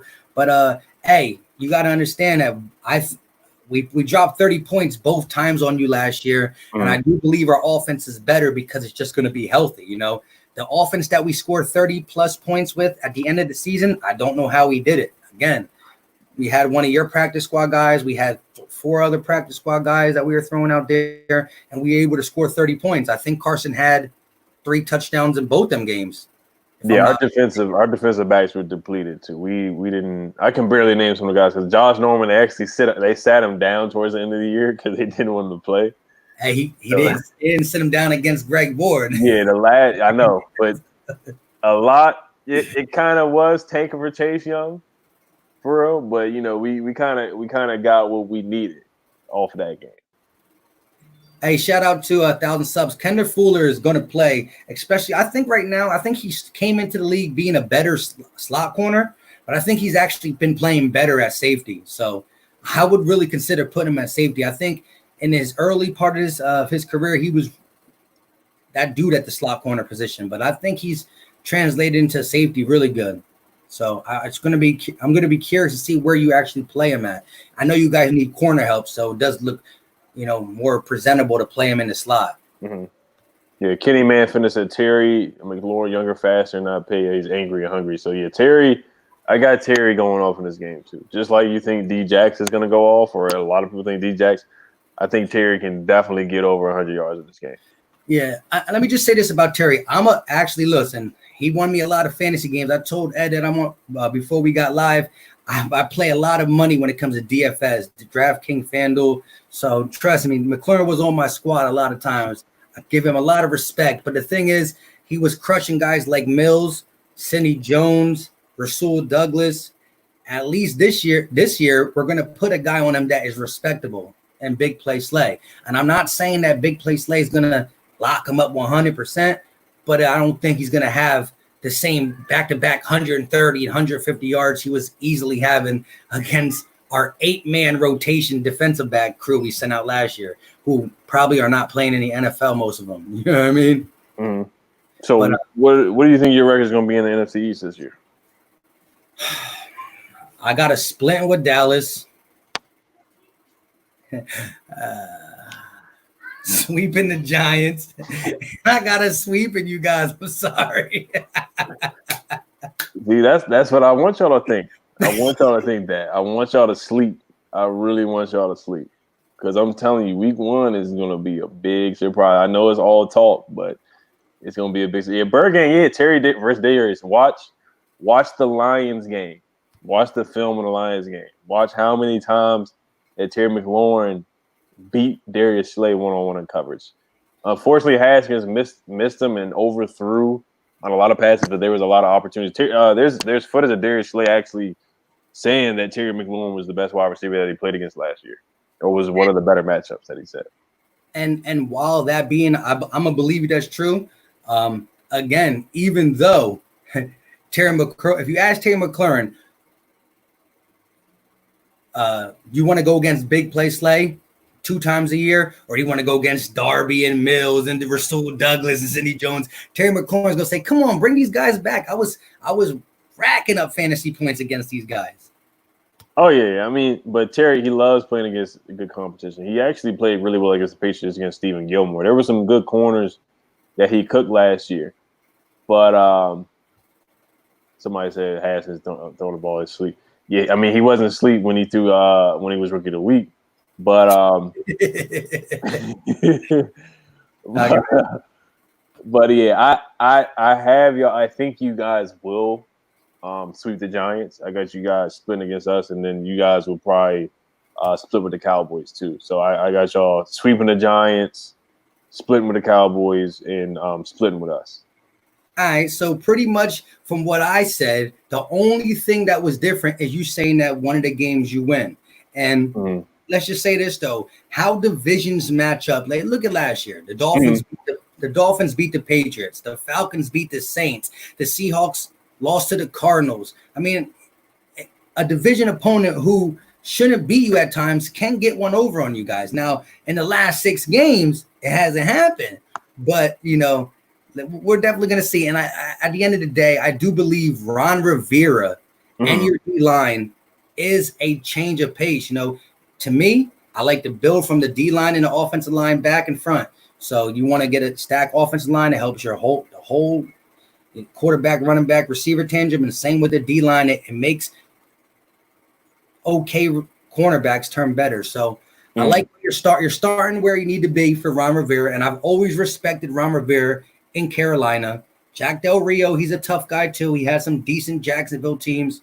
So you definitely loaded in the coaching department with knowledge. But again, how much is this, you know, again, you feel more confident beating us week 1 or at the end of the season? I feel confident. I have us winning week 1 in DC or in Landover, Maryland. I have us winning that one. I don't think a lot of people are saying, "Oh, it's going to be a meaningless game," but I don't think it's going to be that way. Nah. I think it's still going to be a competitive game for you guys. I don't think you guys are going to be 12-4 where you can just sit starters out. I think it's still going to be like 10-6, like or 9-7, like it's last. I think 10-6. I think you will be better than last year, better than the 9-7, or it might be because unfortunately the injury bug is coming again. You know, it's already starting again. Shout out to Oscar for the donation, but for some reason you guys just can't stay healthy. And I feel like the wide receiver position, you guys got a lot of young talent and rookies, but you didn't really upgrade, for in free agency where I thought you guys could have used a veteran receiver. You got Jalen Rager instead of Justin Jefferson. I think that was a questionable move, in my opinion. So I think, that moves like that in the Jalen Hurts pick where you guys could have went somewhere else and got another receiver in the second round, maybe a Denzel Mims. I wanted Christian Fulton. What'd you say? I wanted Fulton from LSU. Or where you could have upgraded in the draft, like you said, Christian Fulton. I think moves like that kind of made you guys 9-7, and Brandon Brooks getting hurt. I don't wish any injuries on you guys, but you don't have Alshon Jeffrey. He's a big question mark. Y'all just don't have that possession receiver. You have a lot of speedsters with Rager, Hightower, and Quez Watkins, who's a later round pick, but you don't have that dominant receiver, so that's why I think you guys will probably be still in that 10-6, 9-7 range. And Deshaun Jackson is just, you can't really rely on him to stay healthy the whole season. Well, here's my thing. Guys like Jackson, who can be maybe in and out, Goodwin, who could be maybe in and out, stuff like that. You got to remember the speed we got is going to open it up for, we do have dominant catchers. They're not receivers, but guys like Dallas Goedert and Zach Ertz beat man-to-man coverage, they get them 10-yard catches, them 15 yards. They're going to be the guys that, like, when we want to go deep and we want to open the offense up, we do this, that, and the third with our speed guys. But at the end of the day, we're going to be able to have our guys who can catch over the middle, catch contested catches and stuff like that. Real quick, shout out to the Super Chat. You're a Skins fan, so we'll see your opinions, see where your opinions take you. Yeah. Same for you, Charles. We'll see where the opinions take you, man. That one's for you. Oh, shout out to my man. Hey, Juice that's my guy. He's a Packers fan, but he's always supporting Dwayne Haskins, man. He's always defending him. People go for Dwayne Haskins' neck, and Juice is there to back him up. He said Packers beating the Eagles this year. I also think Haskins, make sure you guys sub up his channel. His channel is a lit channel. I also think Dwayne Haskins will have a solid year. Thank you for that. He will become great, and Chase Young will win Defensive Rookie of the Year. So that's something that is very realistic to have both things I can see happen. So shout out to the Juice Alert. I'll definitely check you out. And let me just say this. There's 5 key games that were really hard that I told on my channel that I want the Eagles to go at least go 3-2 in. It's the Saints. At least that's going to be in Philly in December. It's the Seahawks. They have our number, but that's going to be in Philly. San Fran, that's in San Fran. That's going to be tough. Baltimore, at least that's in Philly. And Green Bay, which is in Lambeau. And so I want to go 3-2 there. And a lot of people are sleeping on the Packers, at least that I know. But I'm kind of not, because in Lambeau late in the season, it's hard to play there. And Aaron Rodgers threw 400+ yards on us. And if it wasn't for that pick at the end of the game, it might have been a wrap. So Aaron Rodgers beating back-to-back is going to be hard, especially in Lambeau late. So that's one of them games that I'm saying is going to be a tough one. So shout out to your Packers. Right. So, yeah, I mean, I see, like, because a lot of people were saying week 17, you're going to be sitting on stars. I just don't see it that way. I do have you winning the NFC East, but I think it's still going to be a dogfight. Yeah, and Stephen LeBron, listen, we beat them in here, but it's not hard to beat a team that plays so good at home in cold weather back-to-back. So I'm not conceding the loss. Don't get me wrong. You know what I mean? Who knows? Again, Aaron Rodgers not there when we play him. It's a different story. I mean, who knows? Maybe Jordan Love is good. I don't know. But it's definitely going to be a battle. Listen, at any given Sunday, the hopes you got, you lose one or two dominant players, it could change the whole complexion of a season. So it's a sport where it gets tough. So it's going to be rough. It's going to be rough. Like I said, I just looking forward to Carson Wentz. I believe we can have another 16-game season. We got to shore up the offensive line. So what is your record, you said? I don't think you said what your record would be. You think it is? I think it's going to be 6-10 this year. 6-10? 6-10. We were 3-13 last year. So, and you never know, because you look at the Niners, they got an elite pass rusher in Nick Bosa, and he changed the team to get 12-4 the next season. They got better coaching. They got a lot of better things though, not just Nick Bosa. that is true. That is true. They have a legitimate tight end in George Kittle. You know, Kittle broke out. Jimmy G was a great game manager. Kyle Shanahan's scheme was dirty. Mostert and Breida in that running back crew did dirty. I mean, then you got Nick Bosa, but you also got the other D lineman. I forgot. DeForest Buckner and Armstead. Richard Sherman locked up. Like these. So but you see with the D line, you see where I'm going with the D line. I'm not saying we're going to be 12-4 or 11-5 and nothing like that. I think at best our ceiling probably is like 8-8, 9-7. You know, because you still have a second year quarterback who only played 9 games last year. So I'm not expecting for him to go out there and throw 25 touchdowns, 30 touchdowns. I think his projected stats, in my opinion, is probably going to be 20 touchdowns, 7 picks, which is a big improvement from last year, 22 touchdowns, 7 picks or something like that. That's where I think Haskins is going to be around that area, which is pretty good. But I got 6-10. There's still some growing pains, and we do have a tough schedule. The schedule is not that easy. I know on paper, because we play the Bengals and we play the Browns who were 6-10, and the Giants were bad, and you guys were 8-8 or 9-7. The Cowboys were 8-8. So I know. so the strength of schedule is not the Cardinals who upgraded. I don't know if y'all playing the Cardinals this year. We do, but the Cardinals upgraded with Hopkins, DeAndre Hopkins. So the schedule is not as easy as it is on paper. It's not. So we got to play the Ravens. So 6-10. Beating y'all, splitting in the division. And the schedule's hard. You got to play the Ravens. You got to play the Steelers and teams like that. So they're going to be coming for everybody. So let me ask you this.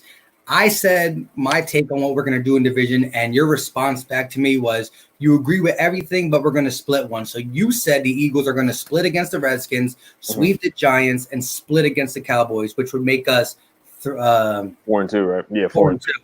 Yeah. What are you going to go in the division, you think? Us, 3-3. Split either 3-3 or 2-4. I do believe we'll beat the Giants, and I got us beating y'all. The Cowboys, the matchup with the Cowboys isn't the best for, because Darby, they have CD, they got Amari, and they got Gallup. So that matchup is just harder for us. So I see either 2-4 or 3-3 in the division. All right. So, but hey, we get closer to week 1. We might have to make it interesting between us. You know what I mean? So, something light. Oh, what you mean? Bet wise, you know what I mean? Okay. We got a lot to cook it up. It could even be something funny for the channel where the team got to do something crazy on their channel real quick. Maybe something. Somebody said, I think it was Kenny Manfinney. He said you look like DJ Drama, so you might have to go bald or something like that. I wouldn't do that to you. We'll try to figure something out. I don't know if you got to wear a Redskins jersey or something, or I gotta wear like an Eagles hat or something, some BS like that, but he said bet some Henny. Yeah, we got time to think about it, but it could be cool. And like I said, after this whole thing, I'm gonna say this though. I believe the best thing that you guys did for 2020 in this whole offseason was, to me, again, your defensive line to me was already a solid B. I think with Chase Young, you're pushing that A minus. I got to see how it all goes in the fold. I put you in the top 5 D lines in the NFL. I'm giving you guys a 1-up on the Eagles D line, which I'm high on because of that gap, that middle gap pressure. And coaching. Again, you couldn't have got better coaches than Del Rio and Rivera. They're not being able to get chemistry with this whole pandemic. But I got to say this. You got the best coaches you had in a while. You got the best defensive line you had in a while, even though you guys always had a pretty nice D-line with Hainsworth and all that. You've always been. Oh, no, Hainsworth was terrible. No, in the beginning of it, when he first. Yeah, but you guys always been a formidable D-line. So. Yeah, right. Credit there. Where I do want to see and where I have questions for you and I think the Eagles can exploit is your secondary. And I'm not 100% sold on Haskins. He got Rookie of the Week against us, but I gotta see it more than just one time. Right. Oh, I got. There's 2 questions in the chat that are like Chris Hunter. He said, "What's Jalen Hurts' ceiling?" So that's for you. And then Charles Smith. I'm from PG County, like Adelphi, Maryland. So it's not far from like Hyattsville, College Park. So yeah, PG County. That's where Wale is from. Kevin Durant. I'm not a big fan of Kevin Durant, but a lot of PG County, Victor Oladipo, the basketball player. I can throw some names out there. A lot of good ballers from there. Your boy John Hightower is from PG County. I actually like John Hightower. That's one of the moves that I like. I think it's going to take some time for him to develop, but I do like you guys getting John Hightower. But yeah, Chris Hunter, shout out to him. He's a channel. He said, "What's Jalen Hurts' ceiling?" Listen, I think Jalen Hurts can be a good talent in the NFL. I think he got to be a little upset with just coming to the Eagles too, where they're already invested in Carson Wentz. Because I mean, I saw him do an interview with Moose, and Moose kept saying, "What if a team tries to ask you to be something different than a quarterback? What if they try to make you be a receiver? What if they try to do this with you?" He kept saying, "I'm a quarterback. I'm a quarterback. I'm a quarterback." And Moose was shocked about what he was able to do, drawing up paid plays, diagnose and stuff. I do think, he locked on a little bit to his first read, but he had CeeDee Lamb there. So, I mean, why not? In that conference, why not? He was catching over everybody. But I like his chances. His ceiling is to be his ceiling. So ceiling means like the best he can be. So if it sounds crazy, it can't be, because ceilings are hard to make it sound crazy. He got that Russell Wilson type mentality-ish, Being Russell Wilson is hard because, to me, he's second best quarterback in the NFL. And I think he can put fits with Pat Mahomes just because we only seen it once 2 years. But, yeah, he got that type of ceiling. But, again, I just don't think he's going to get much of a chance here in Philly. I love the kid, wish him the best. If, for some reason, Carson Wentz goes down, I'm not going to sugarcoat and say he can't go down. I hope to see something good from the kid. Any Eagle, I'm going to root for no matter what, But as somebody said earlier over here, well, no, for those who are coming in new, it was funny because Ed said this the best. He said that there's an Eagle content creator that I do a lot of streams with called Gate City Sports Channel, and he did 2 videos on AGG and Antonio Gibson, and he talked these guys up, and they went to the Redskins. And then Ed did 2 videos on Killins and John Hightower, and they came to the Eagles. So 2 guys Ed liked, 2 guys the Redskins, content creators liked, went to the Eagles, and 2 guys that we liked went to the Redskins. So it's pretty funny how that worked out. Mm-hmm. Oh, yeah. Somebody said Chase Young's from PG County as well. Shout out to Beltsville. I'm trying to see who said Beltsville. Patrick West, shout out to him. He said, sorry, Beltsville. Shout out to Beltsville, too. But, yeah, Killins is a good pickup for you guys. But do you think your team really helped Carson Wentz this offseason? And if Carson, knock on wood, if he gets another injury again, is it time to look at Jalen Hurts? Listen, if Carson Wentz would get an injury that is going to put him out the rest of the season, then realistically, you got to open your mind. And, at the end of the day, I'm a Carson Wentz guy, but if he gets hurt again long term, I'm not saying get rid of him or nothing like that. You still got to figure out what and can we do with this, because he's under contract. But my gut and what I can see, how he played, he didn't really change his style up. He got sacked a lot last year, and he went through some hits, and he was able to stay. And again, like I said early, if he would have left with a broken bone, a torn ligament, a sprain, anything physically, I would have been more worried going into 2020. But then a concussion that came, cheap shot, maybe not. Who cares? I think it was. Some people say no, but it was a bang, bang, back of the head to the floor. It's just something that you don't see every day. So I'm not as upset. Yes, I wanted to beat the Seattle Seahawks and try to advance, even if San Fran would have been tough or not. But again, I feel it doesn't sound right saying better, but at least he didn't go off with another legit injury that you have to really be concerned about going into 2020, or watch his back, or watch his leg, or watch his shoulder. You know what I mean? Mm-hmm. Oh, yeah. Because it's almost like a Derrick Rose thing where Derrick Rose just keep getting hurt. Don't say that yet. Come on. It's getting there. It is, because it wasn't his fault. Clowney, I'll admit it was a dirty hit. It was some targeting. I feel like if you look at Clowney's body, his whole body just whipped into Carson's head for real. So that wasn't his fault, So we got a guy like that too. We got a guy on our team, Darius Geis, where if he keeps getting hurt, man, it's like we might have to move on. But I know Carson is more important because he's the quarterback. So and that brings up the Jalen Hurts thing again. But yeah, it's getting tough for Carson.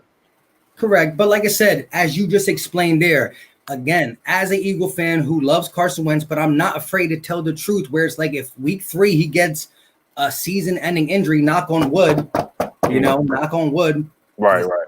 But then you have to think about what we're going to do the rest of the season and how we go from there.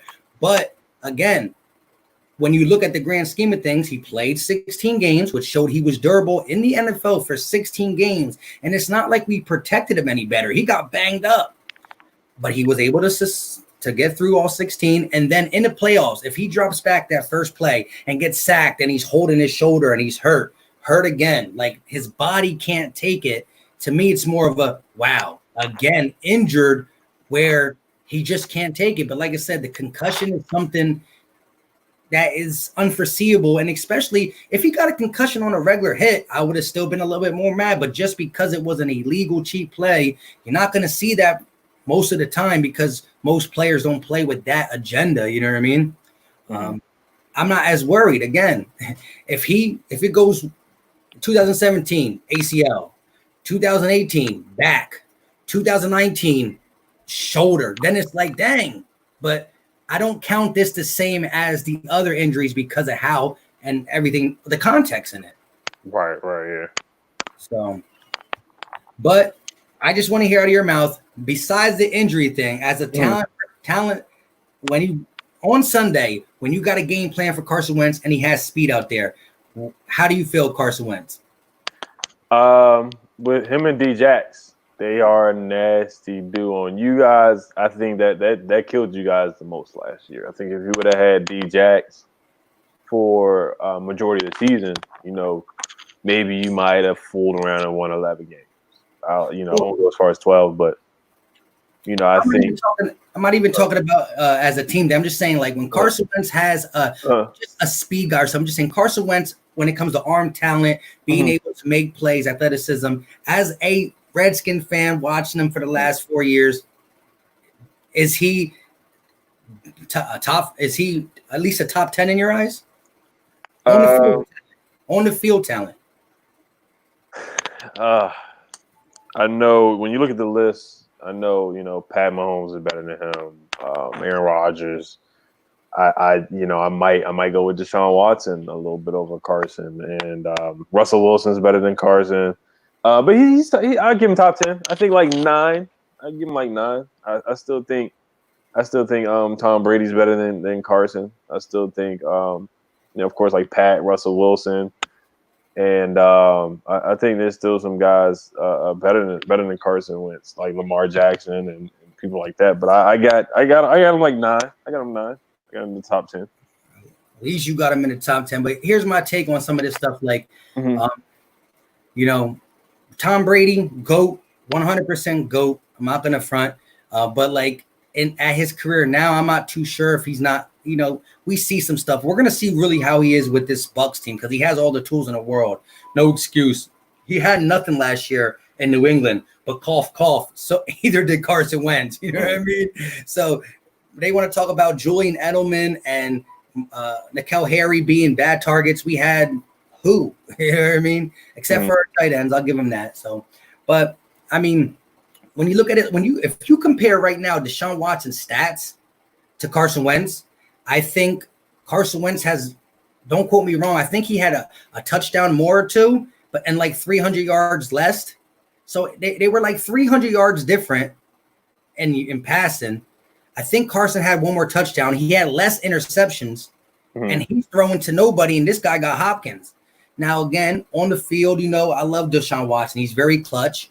But again, when you look at like the touchdowns being so close, the yards being so close, Carson Wentz having less interceptions and throwing to a bunch of no names compared to having Hopkins and Fuller and even Kenny Stills, start the way. But look, Russell Wilson, Mahomes, these are guys automatically I put over Wentz, even as an Eagle fan.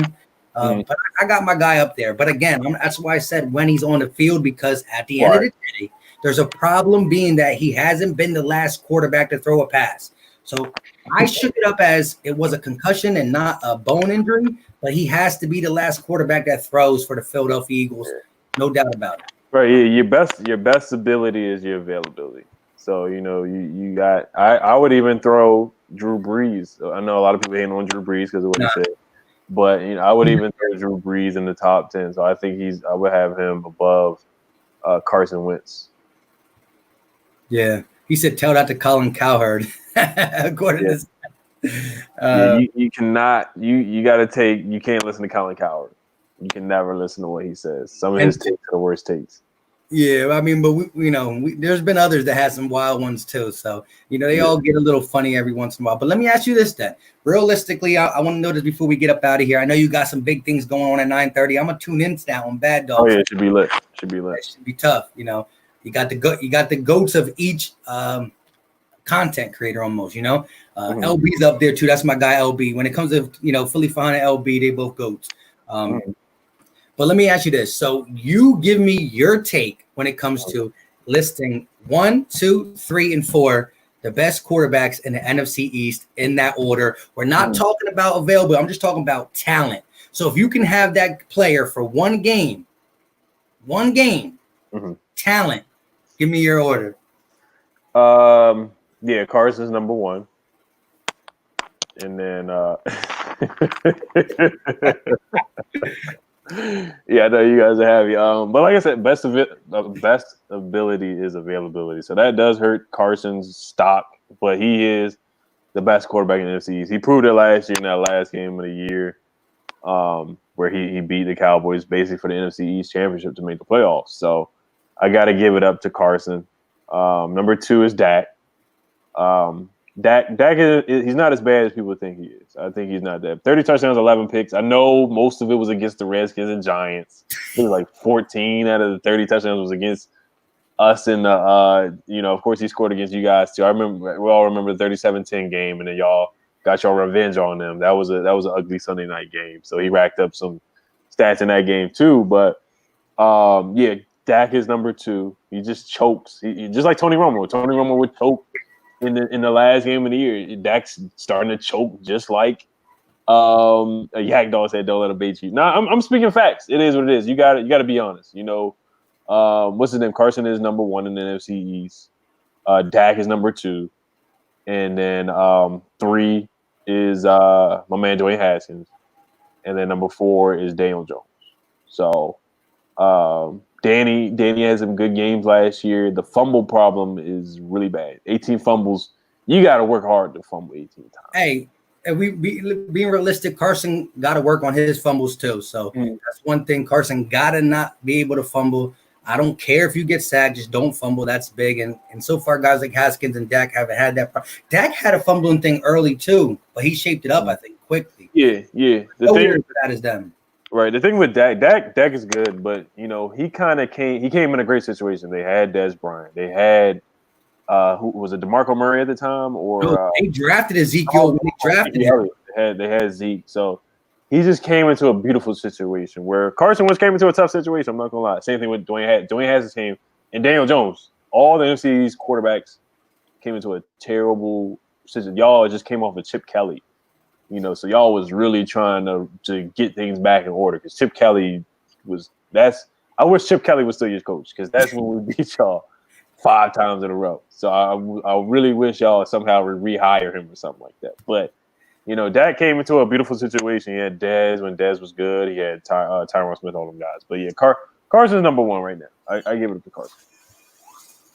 Hey, I respect you. Listen, like I said, if you look at what Haskins did at the end of the season, I'm going to give you the trajectory going up with the 7 touchdowns, 3 picks.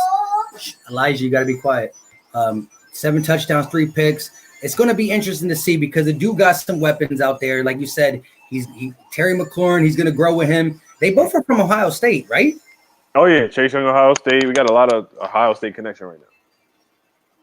But as you said, too, I think a lot of people, I think Dak is better than the general public says. So, again, I'm not saying he's better than my guy, but I think he's better than the general public says. I'm going to say that. But on that note, it was good doing this with you, my guy. Yes, sir. Yes, sir. Right now, we got 230 people watching total. That's on both his channel and my channel separately.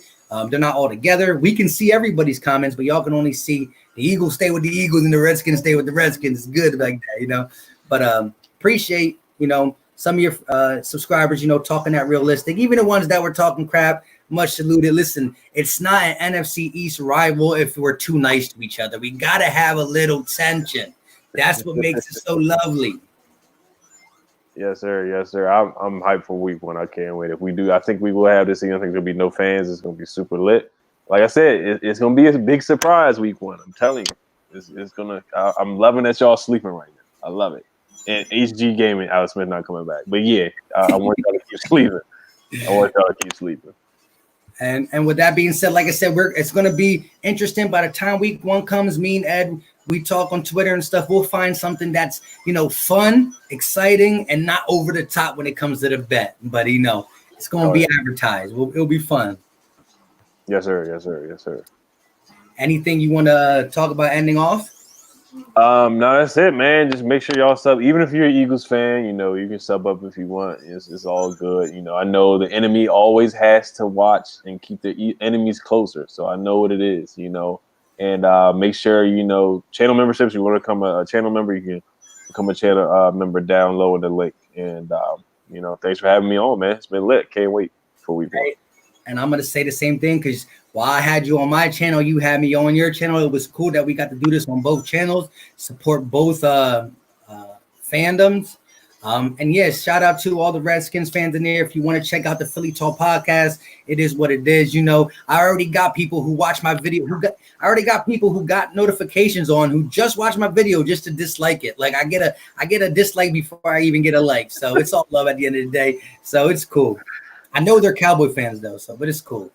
With that being said, search the Philly Talk podcast, or he added me in a community post. It's all love at the end of the day. Can't wait to week 1. We gonna see y'all there though. Yes, sir. Yes, sir. And so everybody's signing off. Peace out. BD Play, Stephen B, Philly 559, Eagles Island. If you want to say peace to a couple last people in here. Yeah, peace. Kenny Man Fitness is my guy. He sent a donation to the cash app. I appreciate you for that. Brian Harding, Charles Smith, your guy. He said he's got to support a fellow Maryland. We got a lot of Philly fans in Maryland. It's disgusting. All right. With that being said, you know what time it is. We out.